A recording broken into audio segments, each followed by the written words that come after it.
हमारे व्यस्त जीवन में ईश्वर की आवाज़। धर्मशास्त्र बाइबल में यह सवाल बार बार उठाया जाता है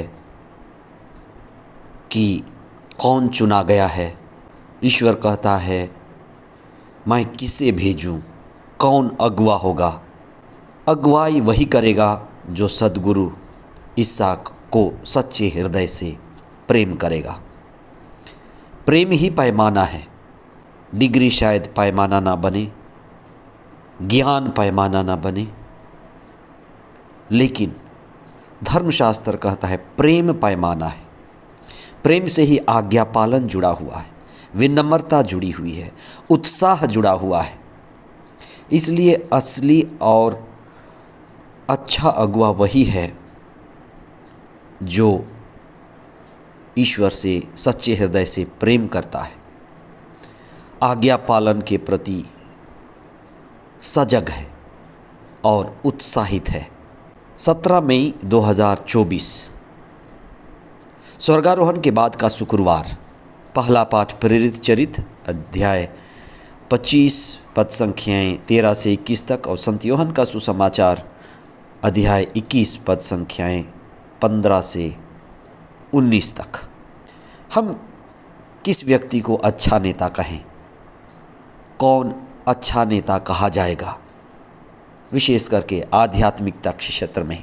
हम में से सभी लोग परिवार में या छोटे बड़े समुदाय में, संस्थाओं में और वहाँ की अगुवाई करते हैं।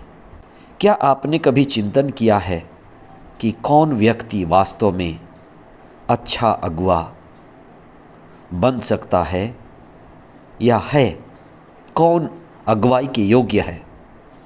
आज का सुसमाचार हमें एक झलक देता है। बहुत बार हम नेतृत्व संकट से गुजरते हैं। कोई अच्छा नेता नहीं होता, अगुवा नहीं होता। सद्गुरु ईसा ने अपने अंतिम समय में अपने शिष्यों को बुलाकर उनसे विशेष बातें की और पेतरुस को, जिसे वे प्यार करते थे, अगुवा नियुक्त किए। उससे पहले ईसा ने उनको खिलाया पिलाया, उनके नज़दीक रहा और बहुत सारे लोगों के सामने ही ईसा ने पेतरुस से पूछा, व्यक्तिगत नाम लेकर दोहरा कर पूछा, पेतरुस क्या तुम मुझे इन सब से अधिक प्यार करते हो? ईसा ने उसे 3 बार पूछा। तीनों बार पेतरुस का जवाब था, प्रभु आप जानते हैं कि मैं आपसे प्यार करता हूँ। पेतरुस वचन का पक्का होने की कोशिश कर रहा था, लेकिन वह 3 बार ईसा को अस्वीकार भी कर चुका था। ईसा का उसे 3 बार पूछना उस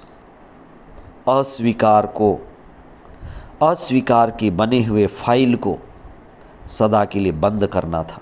जिसने अस्वीकार किया है उसकी गलती क्षमा कर दी जाती है और उसे बड़ी जिम्मेदारी दी जाती है और उसकी विश्वसनीयता के कारण उसे अगुवा बनाया गया, चाबी दी गई। बहुत बार हम एक दूसरे से विश्वास नहीं करते, एक दूसरे पर विश्वास कम करते हैं, लेकिन ईश्वर हम मनुष्यों पर विश्वास करता है। पेतरुस ने स्वीकार किया, प्रभु ने स्वीकार किया।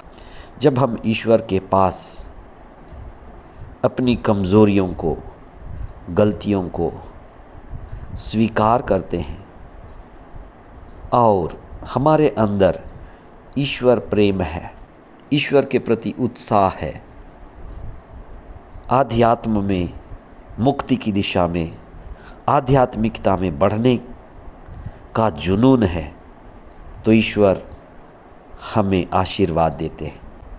आज हम यही प्रार्थना करें कि हम उत्साही बने रहें, अपनी जिम्मेदारी निभाएं, प्रभु प्रेम में आगे बढ़ते जाएं। आपका व्यक्तिगत जीवन, आपका परिवार, आपका चुनाव आध्यात्मिक रूप से और पवित्र आत्मा के द्वारा आशीष पाने योग्य हो। हम सही चीज़ों को चुनें और पवित्र आत्मा के द्वारा सही दिशा में बढ़ते जाएं। आमीन।